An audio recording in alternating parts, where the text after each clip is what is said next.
ಎಲ್ಲರಿಗೂ ನಮಸ್ಕಾರ. ನಾನು ನಿಮ್ಮ ಪ್ರೀತಿಯ ನಿಹಾಲ್. ನಾನು ನನ್ನ ಗೋಕರ್ಣ ಟ್ರಿಪ್ ಬಗ್ಗೆ ನಿಮಗೆಲ್ಲರಿಗೂ ತಿಳಿಸಿಕೊಡ್ತೀನಿ. ಗೋಕರ್ಣ ಬ್ಯಾಕ್ ವಾಟರ್ ಬೋಟಿಂಗ್ಗೆ ಅಂತ ನಾವೆಲ್ಲ ಹೋಗಿದ್ವಿ. ಅಲ್ಲಿ ನಮ್ಮಪ್ಪ ಹೋಗಿ ಬೋಟಿಂಗ್ ಅವ್ರ ಜೊತೆ ಮಾತಾಡ್ತಾ ಇದ್ರು. ಅದೇ ಗ್ಯಾಪಲ್ಲಿ ಅಲ್ಲಿಂದ ಜೋಕಾಲಾಲಿಲಿ ಕುತ್ಕೊಂಡು ಎಂಜಾಯ್ ಮಾಡ್ತಿದ್ದೆ. ಅಷ್ಟರಲ್ಲಿ ನಮ್ಮಪ್ಪ ಮಾತಾಡ್ಕೊಂಡು ಬಂದ್ರು. ಬೋಟಿಂಗ್ ಹೋಗಂಗೆ ನಾವೆಲ್ಲ ಜಾಕೆಟ್ ಹಾಕೊಂಡು ರೆಡಿ ಆದ್ವಿ. ಅಲ್ಲಿಂದ ಒಬ್ರೊಬ್ರಾಗ್ಲೇ ಬೋಟ್ ಹತ್ಕೊಂಡು ಹೋದ್ವಿ. ಒಂದು ಬೋಟಲ್ಲಿ ನಾನು ನಮ್ಮಪ್ಪ ಬೋಟಿಂಗ್ ಅಂತ ಹೋದ್ವಿ. ಹೋಗೋವಾಗ ತುಂಬಾನೇ ಜೋಶ್ ಇತ್ತು. ಅದ ಜೋಶು ಕೊನೆಯವರೆಗೂ ಇರಲಿಲ್ಲ. ಯಾಕಂದ್ರೆ ಅಲ್ಲಿ ಆ ಸ್ಟಿಕ್ನ ಹಾಕಿ ತೆಳ್ಳಿ ಕೈ ನೋವು ಬಂದಿತ್ತು. ನನಗಂತೂ ಸಾಕಾಗಿತ್ತು ಅದು ಓಡಿಸ್ದಲ್ಲಿ.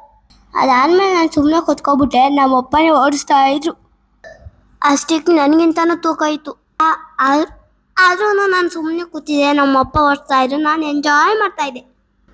ನೀರಲ್ಲಿ ಎಷ್ಟೊತ್ತಾದ್ರೂ ನಮಗೆ ನೀರಲ್ಲಿ ಆದಂಗೆ ಬೇಜಾರೇ ಆಗಲ್ಲ. ಅಷ್ಟೊತ್ತಾಗಲೇ ನಮ್ಮ ಅಪ್ಪಂಗೆ ಸುಸ್ತಾಗಿತ್ತು. ಆದ್ರೂ ನಾನಿದ್ದೀನಿ ಅಲ್ಲ ಅಂತ ಓಡಿಸ್ತಾನೇ ಇದ್ರು. ಅಪ್ಪ ಅಂದ್ರೆ ಅಷ್ಟೇ ಅಲ್ವಾ, ನಮ್ಗೆ ಎಷ್ಟೇ ನೋವಿದ್ರು ಸಹ ನಮ್ಮ ಮಗುಗೋಸ್ಕರ ಏನು ಬೇಕಾದ್ರೂ ಮಾಡ್ತಾರೆ. ಹಾಗೆ ನನ್ನ ಅಪ್ಪ ಕೂಡ ಅಪ್ಪಂಗೆ ಸುಸ್ತಾಗಿದ್ರು ಸಹ ನಾನು ಖುಷಿ ಪಡಲಿ ಅಂತ ಬೋಟ್ನ ಓಡಿಸ್ತಾನೇ ಇದ್ರು. ಅಷ್ಟರಲ್ಲಿ ನಮ್ಮ ಅಜ್ಜಿ ತಾತ ಎಲ್ಲ ಬೋಟಿಗೆ ಅಂತ ಹೊರಟ್ರು. ನಾನು ನಮ್ಮಪ್ಪ ಓಡಿಸ್ತಾನೇ ಇದ್ವಿ. ನಾನು ಹಿಂದೆ ಮುಂದೆ ಆ ಕಡೆ ಈ ಕಡೆ ಎಲ್ಲ ತಿರ್ಕೊಂಡು ಕೂತ್ಕೊಂಡೆ. ಏನು ಸಾಹಸ ಮಾಡಿದ್ರು ಕೈ ಕಾಲಂತೂ ನೋವಾಗಿತ್ತು. ನಮ್ಮ ತಾತ ಅಲ್ಲಿಂದ ಹಾಯ್ ಅಂದ್ಕೊಂಡು ಅಲ್ಲಿಂದ ಓಡಿದ್ರು. ಅಷ್ಟರಲ್ಲಿ ನಂಗೂ ಸಾಕಾಗಿತ್ತು. ಎಲ್ಲ ವಾಪಸ್ ಬೋಟಿಂಗ್ ಮುಗಿಸಿ ರೆಸಾರ್ಟ್ ಕಡೆಗೆ ಹೊರಟ್ವಿ. ಹೊರಡವು ಕೂಡ ನೀರಾಗ ಕೈ ಇಟ್ಕೊಂಡು ಆಟ ಆಡೋಕ್ಕೆ ಖುಷಿ. ನನಗೆ ನೀರಂದ್ರೆ ಅಷ್ಟೇ ಅಲ್ವಾ, ನಮಗೆಲ್ಲ ಖುಷಿ ಆಗುತ್ತೆ ಆಟ ಆಡೋಕ್ಕೆ. ಹಿಂದೆ ಯಾರೋ ಕುಯ್ ಮಾಡ್ತಾಯಿದ್ರು. ನಾನು ಕೆಳಗಡೆ ನೋಡ್ಕೊಂಡು ಏನೋ ಬೈಕೊಂತಿದ್ದೆ. ನೀರಲ್ಲಿ ಕೈ ಇಟ್ಟು ಬೋಟಲ್ಲಿ ಹೋಗೋ ಖುಷಿನೇ ಬೇರೆ. ನಾವು ಅಲ್ಲಿಂದ ನೆಕ್ಸ್ಟ್ ಹೊರಟಿದೆ ಬೀಚ್ಗೆ. ಬೀಚಲ್ಲಿ ಅಂದರೆ ಸಖತ್ ಮಜಾ ಬಂತು.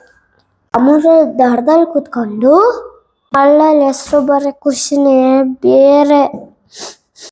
ಅಲೆಗಳು ಬಂದು ನಮ್ಮ ಕಾಲಿಗೆ ಅಪ್ಪಳಿಸಿದಾಗ ಖುಷಿ ಅದು ಬೇರೆನೇ ಇರುತ್ತೆ. ನೋಡಿ ನಂಗೂ ಹಾಗೆ ಆಯಿತು. ತುಂಬ ಖುಷಿ ಆಯಿತು.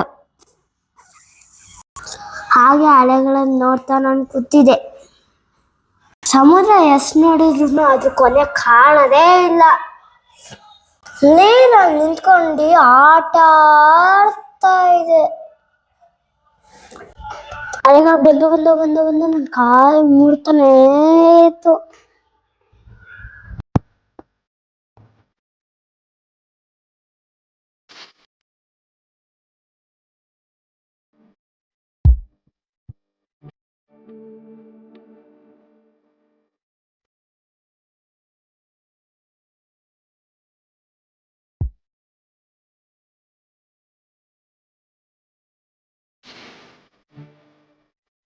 ಇದು ಮಧ್ಯ ನಮ್ಮ ಅಪ್ಪನ ಕೈ ಹಿಡ್ದು ಸಮುದ್ರದ ಹತ್ರ ನಿಂತಿದ್ದೆ. ಅಪ್ಪ ಅಂದರೆ ನಿಧಿ, ಅಪ್ಪ ಅಂದರೆ ಮಮತೆ ಗಣಿ, ಅಂದ್ರೆ ಒಂದು ದೊಡ್ಡ ಶಕ್ತಿ. ಅಪ್ಪ ಅಂದ್ರೆ ಒಂದು ದೊಡ್ಡ ಪ್ರೀತಿ. ಅಪ್ಪನ ಬಗ್ಗೆ ಎಷ್ಟು ಹೇಳಿದ್ರೂ ಸಾಕಾಗದೇ ಇಲ್ಲ. ಹಾಗೆ ಒಂದು ಬೈಕ್ ರೈಡ್ ಕೂಡ ಹೋಗಿ ಬಂದೆ.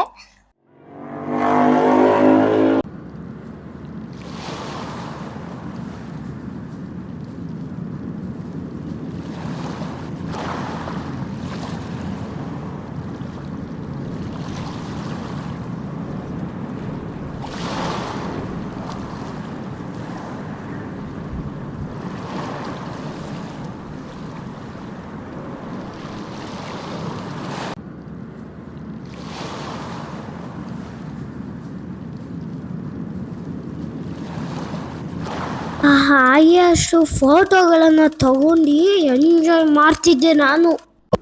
ಇದಾಗಿತ್ತು ನನ್ನ ಇವತ್ತಿನ ಬ್ಲಾಗ್. ಮುಂದಿನ ಬ್ಲಾಗಲ್ಲಿ ಸಿಗೋಣ. ಅಲ್ಲಿವರೆಗೂ ಎಲ್ಲರಿಗೂ ನಮಸ್ಕಾರ.